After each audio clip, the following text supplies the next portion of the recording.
बिस्मिल्लाहिर्रहमानिर्रहीम। अस्सलाम वालेकुम। मैं फैज़ान रिजवी और आप मेरे यूट्यूब चैनल देख रहे हैं। आज जुमेरात 7 मार्च है और हम बात कर रहे हैं रूस और यूक्रेन जंग की 743वां रोज़ आज मुकम्मल हो जाएगा और यूरोप और रशिया ने भरपूर तैयारियां कर ली हैं। आने वाले सालों के लिए बहुत इंपॉर्टेंट मंसूबों पर दस्तखत भी कर लिए गए हैं। डिटेल्स आपके सामने रखने से कबल गुज़िश्ता 2-3 रोज़ से मुसलसल मैं आपको बता रहा हूँ कि रशिया की जानिब से ओडेसा का जो रीजन है, वैसे तो यूक्रेन के डिफरेंट रीजन्स को रशिया की जानिब से टारगेट किया जा रहा है। गुज़िश्ता महीने की अगर बात करें तो फरवरी के महीने से लेकर अब तक रशिया की जानिब से कोई दिन ऐसा नहीं है कि रशिया ओडेसा को, मिकोलाइव को, ईस्टर्न यूक्रेन, सदर्न यूक्रेन के इलाकों को टारगेट ना कर रहा हो। और फौजियों की पेशकदमी अलग रशिया की जारी है और इतनी तेज़ी से रशिया की फ़ौजें आगे की जानिब बढ़ रही हैं कि आज तो मोल्दोवा की जो प्रेसिडेंट हैं माया सांदू, उन्होंने ये स्टेटमेंट जारी की, या आपको नजर आ रही होगी। उन्होंने कहा कि Putin will keep going, Putin बढ़ता रहेगा, अगर उसको रोका ना गया तो पुतिन ट्रांसनिस्ट्रिया तक भी पहुंच जाएगा। माया सांदू ने कहा कि जिस तरह की सिचुएशन ट्रांसनिस्ट्रिया के अंदर डेवलप हो रही है तो हम ये श्योरिटी के साथ कह सकते हैं कि आने वाले दिनों में ट्रांसनिस्ट्रिया के अंदर पुतिन एक बदमज़गी क्रिएट करेगा और देखते ही देखते हमारी आंखों के सामने ट्रांसनिस्ट्रिया को भी ठीक इसी तरह पुतिन कंट्रोल कर लेगा जिस तरह से यूक्रेन के इलाके डॉनबास को कंट्रोल किया है। इसलिए माया सांदू ने यूरोपियन लीडर्स को, नेटो ममालिक के लीडर्स को मुखातिब करते हुए कहा कि पुतिन को रोक लो, इससे पहले कि बहुत देर हो जाए। खैर, ओडेसा रीजन पर गुज़िश्ता 24 घंटों के दौरान भी रशिया की स्ट्राइक्स रिपोर्ट हुई, 5 हलाकतें यहाँ पर रिपोर्ट हुई हैं। अब ओडेसा रीजन पर ये जो स्ट्राइक्स थीं, इन्होंने सुर्खियाँ ग्रैब कर ली इंटरनेशनल मीडिया की सुर्खियों में। अब डेली मैं आपको बता रहा हूँ कि ओडेसा पर डेली रशिया की स्ट्राइक्स होती हैं, लेकिन इस तरह से उन स्ट्राइक्स को हाईलाइट नहीं किया जाता। इन स्ट्राइक्स में डिफरेंट क्या था? डिफरेंट ये था कि जब रशिया की स्ट्राइक्स रिपोर्ट हुई ओडेसा रीजन के अंदर, तो ना सिर्फ यूक्रेन के सदर व्लादिमीर ज़ेलेंस्की बल्कि यूनान के प्राइम मिनिस्टर भी ओडेसा के दौरे पर थे, ओडेसा के अंदर मौजूद थे, ये विजिट कर रहे थे। इन्हें ओडेसा बुलाया गया था, यहाँ पर ज्वाइंट प्रेस कॉन्फ्रेंस भी चल रही थी, दौरे भी करवाए जा रहे थे, डिस्ट्रक्शन भी दिखाई जा रही थी। यहाँ पर जो यूनान के, ग्रीस के प्राइम मिनिस्टर हैं, उनके दौरे के दौरान ये जो रशिया की स्ट्राइक्स रिपोर्ट हुई हैं, ये इस इम्पॉर्टेंट दौरे के दौरान रिपोर्ट हुई। अब रशिया के डिफेंस मिनिस्टर के तर्जमान ने कहा कि हमारा टारगेट जो है वो जो भी था, अब रशिया की जानिब से ये कहा गया कि नेवल ड्रोन्स जहां पर स्टोर कर रखे थे यूक्रेन ने, वो हमारा टारगेट था और हमने अपने टारगेट को सक्सेसफुली अचीव किया। अब ये जिस तरह का शोर मचा यूरोपियन मीडिया के ऊपर, मगरबी मीडिया के ऊपर, तो मेरा तो ये ख्याल है कि जानबूझकर यूनान के प्राइम मिनिस्टर को यहाँ पर मदऊ किया गया। हालांकि हम भी बात कर रहे हैं, गुज़िश्ता 1 हफ्ते क्या 1 महीने से हम बात कर रहे हैं कि कोई दिन ऐसा नहीं कि ओडेसा पर रशिया की स्ट्राइक्स रिपोर्ट ना हो रही हों। तो अदाकार ने एक ड्रामा क्रिएट करने की कोशिश की और बहुत ज़्यादा वावेला मचाया गया, बहुत ज़्यादा शोर मचाया गया कि यूक्रेन के सदर व्लादिमीर ज़ेलेंस्की को असैसिनेट करने की कोशिश नाकाम बना दी गई है और बाल बाल बच गए हैं यूक्रेन के सदर व्लादिमीर ज़ेलेंस्की। और यूनान के प्राइम मिनिस्टर और यूक्रेन के सदर ने भी ज्वाइंट प्रेस कॉन्फ्रेंस के दौरान इस तरह की बातें भी की। यूनान के प्राइम मिनिस्टर ने अलहदा मीडिया से गुफ्तगू करते हुए कहा कि दूर बैठकर टेलीविज़न पर जब हम यूक्रेन जंग का देखते हैं तो इस तरह से महसूस नहीं होता, लेकिन आज जब मैंने अपने कानों से ये आवाज़ें सुनी, हमलों की आवाज़ें सुनी, तो अब मैं यूक्रेन की मदद इमदाद से ना मैं पीछे हटूंगा। और दीगर यूरोपियन कंट्रीज़, नेटो ममालिक से भी मेरी रिक्वेस्ट है कि यूक्रेन की भर भर कर मदद करें।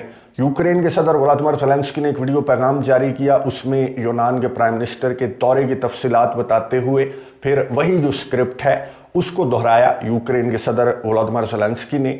और फिर यूक्रेन के सदर आगे मुद्दे पर कि अब आपने देख लिया, यूनान के प्राइम मिनिस्टर ने भी आपको बता दिया, अब भी अगर आप मेरी मदद नहीं करेंगे, स्पेशली एयर डिफेंस सिस्टम की रिक्वेस्ट की है यूक्रेन के सदर ने, और असलहे गोले बारूद की रिक्वेस्ट की है कि रशिया को रोकने के लिए ट्रांसनिस्ट्रिया का हवाला देते हुए कहा, यूरोप का हवाला देते हुए कहा कि रशिया को रोकने के लिए मेरी मदद इमदाद बहुत ज़्यादा ज़रूरी है। अब अमेरिका के पास तो पैसा शैसा है कोई नहीं, بلکہ امریکہ کے صدر جو بائیڈن کو اپنے صدارتی انتخابات کی بہت زیادہ فکر ہے۔ میں آپ کو بتا دوں کہ ٹیوزڈے کو ڈونلڈ ٹرمپ جو امریکہ کے سابق صدر ہیں اور جو بائیڈن، ان کے درمیان یہ ایک مرتبہ پھر سے آمنے سامنے ہوں گے، ان کی ڈیبیٹ ہوگی ٹیوزڈے کو۔ تو وہاں پر امریکہ کے صدر جو بائیڈن بہت زیادہ مصروف ہیں، لیکن مدد امداد نہیں کر سکتے۔ تو کیا ہوا؟ تقریب کاری تو کی جا سکتی ہے۔ تقریب کاری کی بہت زیادہ پلاننگ میں نے آپ کو گزشتہ ویڈیو کے اندر بتایا تھا کہ امریکہ کی جانب سے کی جا رہی ہے۔ رشیا کے صدارتی انتخابات میں گند ڈالنے کا منصوبہ ہے۔ ابھی مڈ مارچ میں رشیا کے صدارتی انتخابات ہیں، تو اس کے لیے الیکزی نوالنی کی اہلیہ کو کس طرح کا ٹاسک سونپا گیا ہے اور کس طرح سے گند ڈالنے کا ان کا منصوبہ ہے۔ رشیا نے جو امریکہ کے ایمبیسڈر ہیں ان کو طلب کیا آج اور احتجاج کیا اور یہ کہا کہ ہمارے انتخابات میں انٹرفیئر کرنے کی کوشش امریکہ کی جانب سے کی گئی تو پھر کانسیکوینسز کے لیے آپ نے تیار رہنا ہے۔ لیکن امریکہ کی جانب سے اس طرح کی تخریب کاری، اب ظاہر ہے کہ درجن سے زیادہ جو بیسز ہیں امریکہ کی وہ یوکرین کے اندر رشیا کے بارڈر کے قریب ہیں، تو اسی طرح کی تخریب کاریوں کے لیے بیسز امریکہ نے بنا رکھی ہیں، تو امریکہ اس طرح کی تخریب کاریاں بھی پلان کر رہا ہے۔ ساتھ ہی ساتھ ریپبلکنز کی ہر موقع پر جو بھی امریکی ترجمان ہیں وہ ہر بریفنگ کے دوران کانگریس کی، یو ایس کانگریس کی منت ضرور کرتے ہیں کہ یوکرین کے جو $60 بلین سے زیادہ ہیں وہ برائے مہربانی اپروو کر دیں۔ اب امریکہ کے پاس تو پیسے ہیں کوئی نہیں۔ یورپین یونین، بہرحال یورپین یونین کے جو کنٹریز ہیں، یورپین یونین کا جو بلاک ہے وہ بہت زیادہ اعلانات ان کی جانب سے سامنے آ رہے ہیں۔ ناروے نے اعلان کیا کہ $153 ملین ہم یوکرین کو پرووائڈ کریں گے اسلحے، گولے بارود کی مد میں۔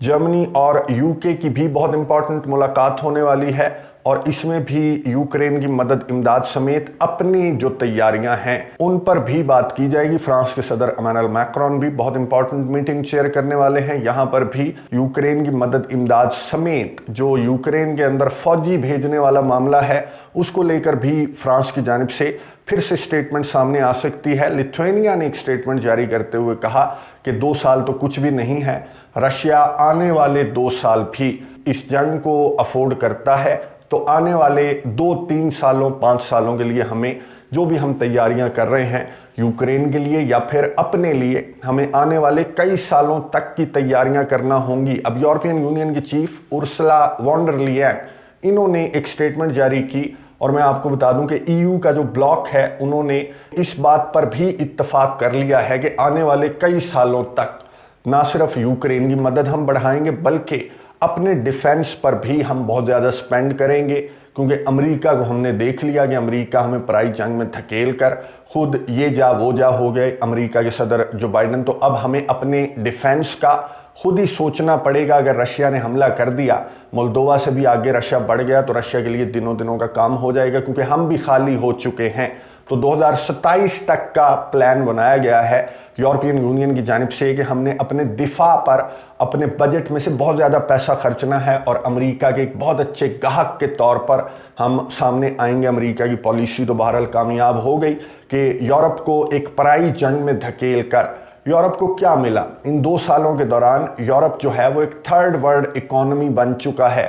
یہ جو مناظر آپ کو نظر آ رہے ہیں یورپ کے مناظر ہیں، پولینڈ کے مناظر ہیں، مظاہرے چل رہے ہیں نہ صرف پولینڈ کے اندر بلکہ یورپ کے دیگر ممالک کے اندر بھی اس طرح کے مظاہرے دیکھے جا سکتے ہیں۔ انفلیشن ہو، سیکیورٹی ہو یا پھر گیس انرجی وغیرہ کے معاملات ہوں، اب تو رشیا کے ساتھ جنگ کے کنارے یورپ جا چکا ہے۔ تو یہ ملا یورپ کو، اس پرائی جنگ میں کودنے کا یہ صلہ ملا، اور اس پرائی جنگ میں اب یورپ کی جنگ ہے، یوکرین یورپ کا ہی حصہ ہے لیکن یہ امریکہ اور رشیا کی بیسیکلی جنگ ہے اور اس میں یورپ ایک کندھے کے سوا یورپ کچھ نہیں ہے۔ امریکہ نے یورپ کو ایک کندھے کے طور پر استعمال کیا اور اب امریکہ یورپ کو چھوڑ کر بھاگ گیا کہ اگر تم نے اپنے آپ کو بچانا ہے تو آؤ میرے سے نیا جو اسلحہ ہے وہ خرید لو۔ High mobility artillery rocket system کا تجربہ بھی آپ نے دیکھ لیا ہے، پیٹریوٹ کا تجربہ بھی آپ نے یوکرین کے اندر دیکھ لیا، تو بہت اچھی مارکیٹنگ ہماری ہو گئی، آؤ اور ہمارے سے اسلحہ گولہ بارود خرید لو۔ تو یہ حال ہو گیا ہے یورپ کا کہ آنے والے کئی سالوں کے لیے یورپ کی جانب سے